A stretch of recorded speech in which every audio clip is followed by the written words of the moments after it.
क्या नर्सरी से लाए आपके नए पौधे बरसात में रिपोर्टिंग शॉक से खराब हो रहे हैं? आज मैं बताऊंगी उन्हें बचाने के आसान 10 टिप्स जिन्हें अपनाकर कि आपके पौधे रिपोर्टिंग शॉक से बचे रहें और अच्छे हेल्दी बने रहें। तो वीडियो को एंड तक पूरा जरूर देखें। नमस्कार दोस्तों, मैं वंदना, मेरे चैनल पर आप सबका स्वागत है। साथ में नर्सरी से लाए हुए प्लांट्स को रिपोर्ट करने की ज़रूरत पड़ती है, क्योंकि वो प्लांट जिस पॉली बैग में या फिर गमले में होते हैं वो कई दफ़ा काफ़ी छोटा होता है और इसमें मिट्टी काफ़ी कम होती है। बरसात का महीना सबसे बेस्ट होता है किसी भी कटिंग को ग्रो करने के लिए, किसी भी प्लांट को ट्रांसफ़र करने के लिए दूसरे गमले में और नए लाए हुए प्लांट को रिपोर्ट करने के लिए। अगर आप किसी प्लांट को बरसात में ट्रांसफ़र नहीं कर पाए तो फिर आप सितंबर या अक्टूबर में कर सकते हैं, या फिर उसके बाद आप फरवरी, मार्च, अप्रैल तक प्लांट्स को ट्रांसफ़र कर सकते हैं, या फिर उसके बाद फिर बरसात का मौसम होता है तब तक आपको प्लांट रिपोर्ट करने के लिए रुकना पड़ता है, क्योंकि ये मौसम प्लांट रिपोर्ट करने के लिए बहुत ही बेस्ट होता है और इसमें किसी भी प्लांट के शॉक में जाने के चांस बहुत ही कम होते हैं, क्योंकि इस समय मौसम में बहुत ही मॉइस्चर यानी कि नमी होती है और धूप भी थोड़ा सा कम तेज होती है और मौसम भी रूट को ग्रो होने में बहुत ही मदद करता है। सबसे ज़्यादा हमारे प्लांट्स की ग्रोथ बारिश के महीने में ही होती है और सबसे ज़्यादा जो हमारे प्लांट हैं वो रिपोर्टिंग करने के बाद शॉक में बरसात के महीने में ही जाते हैं। और इसको आप ठीक कैसे करें, या आपके प्लांट शॉक में चले गए हैं, कई दफ़ा तो आपको इस बात का पता भी नहीं चलता। हमारे प्लांट रिपोर्ट करने के बाद शॉक में चले गए हैं तो उसके लक्षण क्या होते हैं जिनको देखकर आप पहचान सकते हैं कि आपके प्लांट शॉक में हैं। सबसे पहला सिम्टम तो होता है कि देखिए प्लांट की जो पत्तियां हैं वो इस तरह से लटकने लगती हैं, फिर वो पत्तियां मुरझाकर धीरे धीरे इस तरह से पीली होकर सूखने लगती हैं और फिर धीरे धीरे प्लांट की स्टेम भी सूखने लगती है। प्लांट की स्टेम का कलर धीरे धीरे चेंज होने लगता है और फिर वो सूखने लग जाती है। तो प्लांट की हालत देखकर ही आप समझ जाते हैं कि ये प्लांट हमारा शॉक में चला गया है। हमारे प्लांट को रिपोर्ट करने के बाद ऐसा उनके साथ ना हो, तो इसके लिए जब इन प्लांट के लिए हमने मिट्टी तैयार करनी है तो उसी वक्त ध्यान रखना है।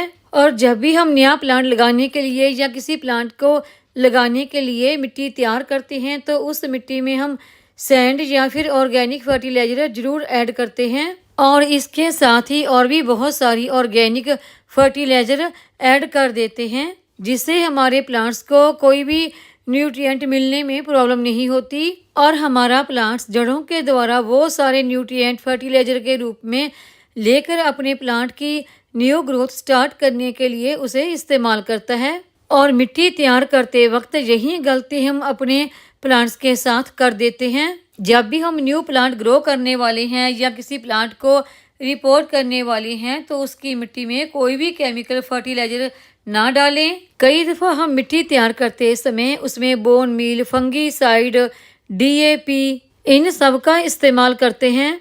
जब भी आप प्लांट ग्रो करने के लिए मिट्टी तैयार करें तो उसमें सिर्फ गोबर की सड़ी हुई पुरानी खाद का इस्तेमाल करें।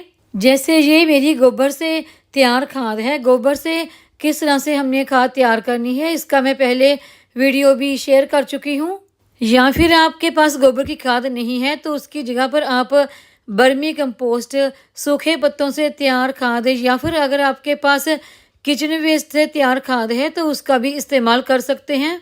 देखिए जैसे मैं यहाँ पर किचन वेस्ट से खाद तैयार और सूखे पत्तों से भी तैयार खाद करके रखती हूँ, तो इन्हीं का मैं अपने पौधों पर मिट्टी तैयार करते समय इस्तेमाल करती हूँ। इन सब खादों का ही आप प्लांट्स को रिपोर्ट करते समय इस्तेमाल करें। केमिकल फर्टिलाइजर का बिल्कुल भी इस्तेमाल ना करें, क्योंकि कई दफ़ा अगर आप थोड़ी सी मात्रा में भी केमिकल फर्टिलाइजर का इस्तेमाल करते हैं तो उससे भी प्लांट्स की जो रूट है वो सड़ जाती हैं और धीरे धीरे आपका प्लांट शॉक में चला जाता है और मर जाता है। कई बार तो अगर केमिकल फर्टिलाइजर की मात्रा थोड़ी सी भी ज़्यादा हो जाए तो पूरे का पूरा प्लांट आपका एकदम से सड़ जाता है। मिट्टी तैयार करते समय जो मैंने आपको फर्टिलाइजर बताई हैं इनका ही इस्तेमाल आपने करना है।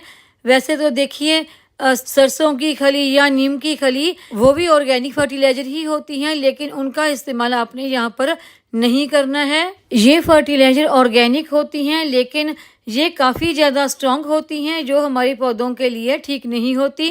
क्योंकि न्यू प्लांट ग्रो करते समय अगर आप इनका इस्तेमाल करते हैं तो कई दफ़ा इनसे प्लांट्स में फंगस लगने का डर होता है। आपने सिर्फ जिस तरह से मैंने सिंपल मिट्टी बताई है उसी तरह से मिट्टी तैयार करके न्यू प्लांट ग्रो करने हैं। जब आपका प्लांट अच्छी तरह से ग्रो हो जाए, उसमें कुछ नई पत्तियां निकलने लगें, तब आपको लगता है कि अब आपका प्लांट शौक में नहीं जाएगा, इसने नई पत्तियां भी निकाल ली हैं, तो उसके बाद आप अपने प्लांट्स में धीरे धीरे फर्टिलाइजर का इस्तेमाल कर सकते हैं। उससे प्लांट्स की ग्रोथ और फास्ट हो जाएगी और प्लांट आपका और नई नई पत्तियां निकालने लगेगा। और अगला पॉइंट है, जब बरसात में आप अपना नर्सरी से लाया हुआ प्लांट रिपोर्ट करते हैं या कोई घर में ही रखा प्लांट किसी दूसरे गमले में रिपोर्ट करते हैं, बारिश की वजह से आपके गमले की मिट्टी काफ़ी गीली है, देखिए जैसे ये मेरे इन गमलों की मिट्टी काफ़ी गीली है, तो आप वाटरिंग नहीं करते क्योंकि आपको लगता है कि गमले की मिट्टी में काफ़ी ज़्यादा मॉइस्चर है। या फिर ऐसा होता है कि बारिश आने वाली होती है तो आपको लगता है कि बारिश तो आने वाली है, बारिश का पानी गमलों को मिल ही जाएगा, तो हम इसमें वाटरिंग ना करें। ऐसा आपको बिल्कुल भी नहीं करना है। जब आपने किसी भी प्लांट को नए गमले में लगाया है, चाहे नर्सरी वाले प्लांट को, चाहे घर में रखे ही प्लांट को, तो उस प्लांट की जड़ों को पानी की ज़रूरत होती ही होती है। तो इसलिए चाहे मिट्टी गीली हो या बारिश आने वाली हो, तो हल्का सा पानी अपने गमलों की मिट्टी में ज़रूर लगाएं। और जिन प्लांट्स को आपने रिपोर्ट किए हैं, अगर किसी प्लांट की ब्रांच काफ़ी ज़्यादा पतली है, वो थोड़ा सा झुक रही है, तो उसे किसी ना किसी स्टिक की सपोर्ट से ज़रूर खड़ा रखें ताकि वो ब्रांच झुके नहीं। इससे भी हमारा प्लांट धीरे धीरे डैमेज होने लगता है। और अगला पॉइंट आता है कि जब आप नए गमले के लिए मिट्टी तैयार कर रहे हैं, तो उसमें जो आप गोबर की खाद का इस्तेमाल कर रहे हैं, वो गोबर की खाद नई नहीं होनी चाहिए, बल्कि पुरानी होनी चाहिए। बिल्कुल काली सड़ी हुई पुरानी गोबर की खाद होनी चाहिए। बिल्कुल ऐसी खाद का इस्तेमाल करें जो पूरी तरह से डिकम्पोस्ट हो चुकी हो।